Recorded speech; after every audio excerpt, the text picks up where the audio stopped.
I attended the wedding of a coworker's junior, expecting joy and celebration, but instead found myself at the receiving end of ridicule. The bride openly belittled those she deemed less educated and financially disadvantaged, including myself for dropping out of school. Shockingly, my colleague, the groom, echoed her sentiments, mocking me alongside her.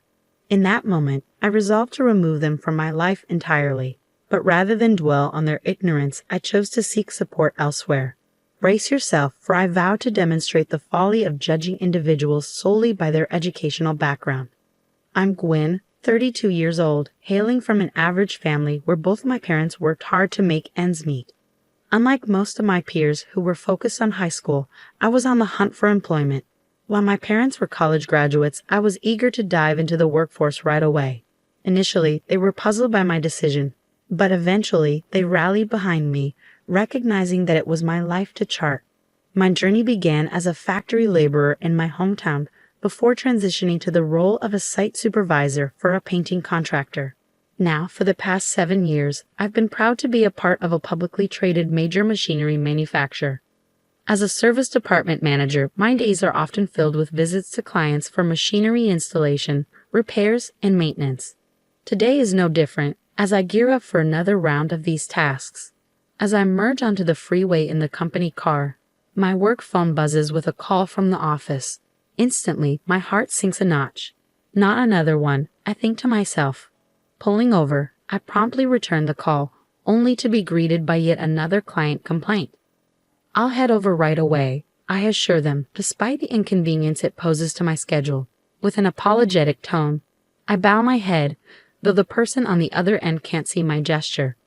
Now, I must reshuffle my plans to address this issue first. It seems like it's going to be a particularly taxing day. Returning to the branch office after 7:00 p.m., I find Theodore from my service department already present, engaged in a lively conversation with a colleague from sales. I'm back. Nice of you to notice, I remark as Theodore quickly acknowledges my presence before retreating to his desk to resume work. Each branch office, spread across various regions, operates with a small team under the supervision of an area manager.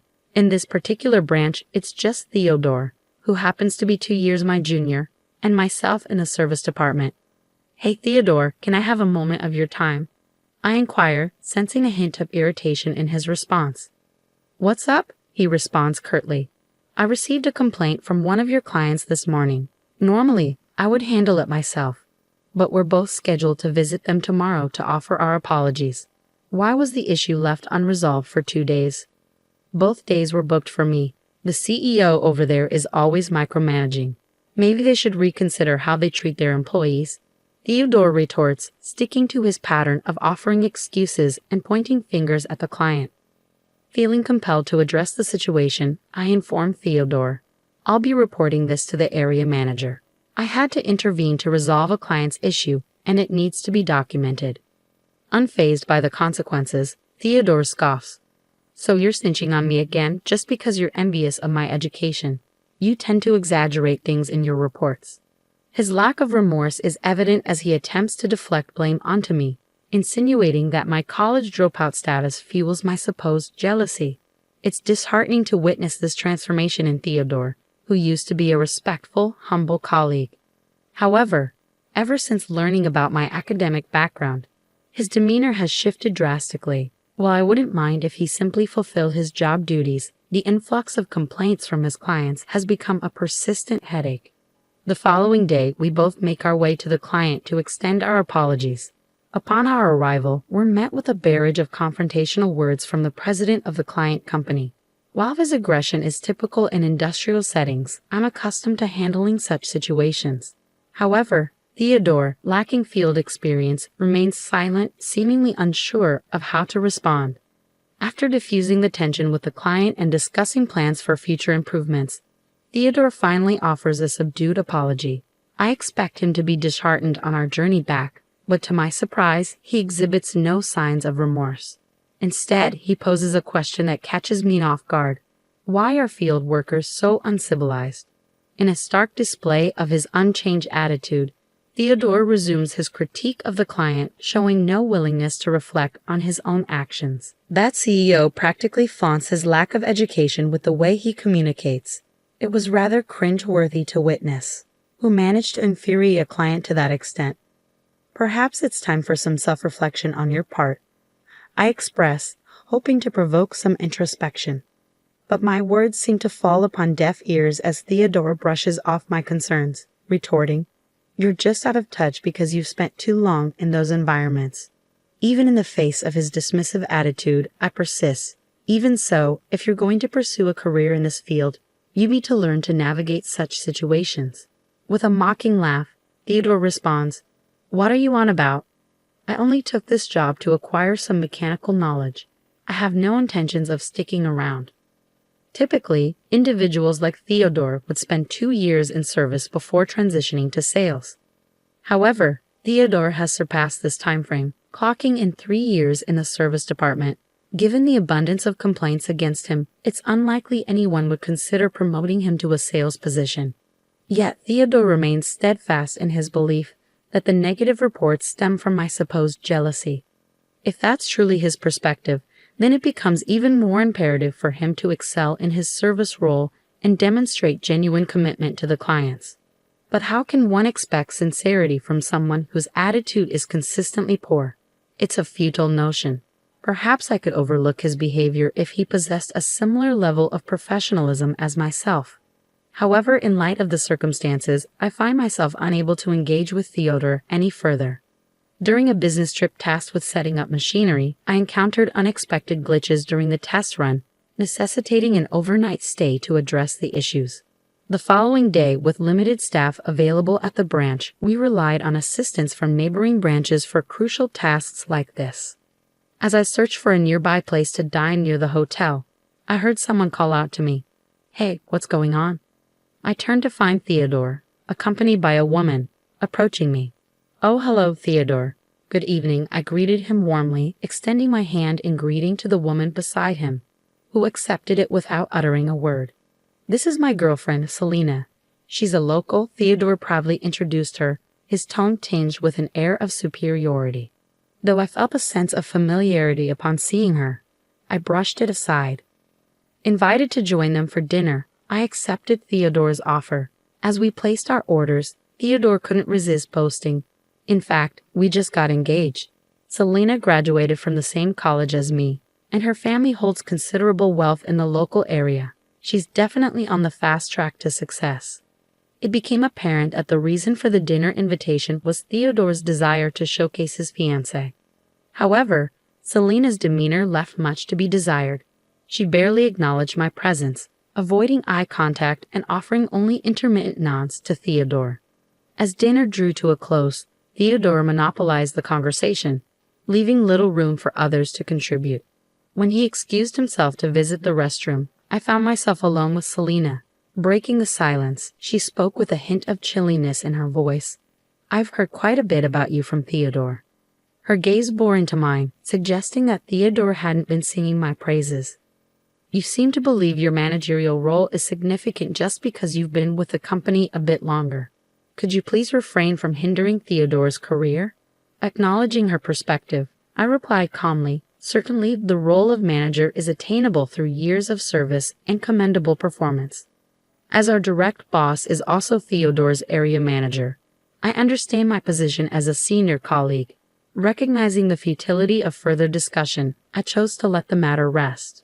Upon Theodore's return, he avoided making eye contact and proceeded as though nothing had transpired between us. As I was bidding farewell, I casually inquired about our work plans for the following day. Theodore mentioned he'd be lending a hand at our branch. Despite sensing something amiss, I refrained from probing further, mindful of Selena's presence. The next day, I proceeded with troubleshooting the test run as scheduled, only to find Theodore absent. Feeling uneasy, I discreetly approached the area manager, seeking clarity on Theodore's whereabouts. Upon investigation, it surfaced that on the day I encountered Theodore and his girlfriend, they were supposed to be on a business trip requiring an overnight stay. This revelation pointed to a clear case of misrepresentation. Handing over the matter to the area manager, I stepped back. Sometime later, news of Theodore and his girlfriend's impending wedding circulated. Despite not receiving an invitation, I felt a sense of relief. However, a week prior to the ceremony, the area manager unexpectedly requested my attendance, serving as a replacement for Theodore. Originally slated to deliver the main speech at the wedding, Theodore and his girlfriend found themselves unable to attend, leading to a last-minute request for me to step in. Initially hesitant, I relented upon learning they had shown up.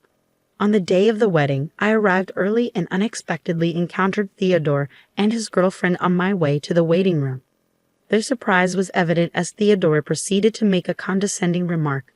You know, my elite friends and I all boast degrees from prestigious universities and hold positions in top-tier companies. I didn't think you, a dropout, would quite fit in, hence why you weren't invited.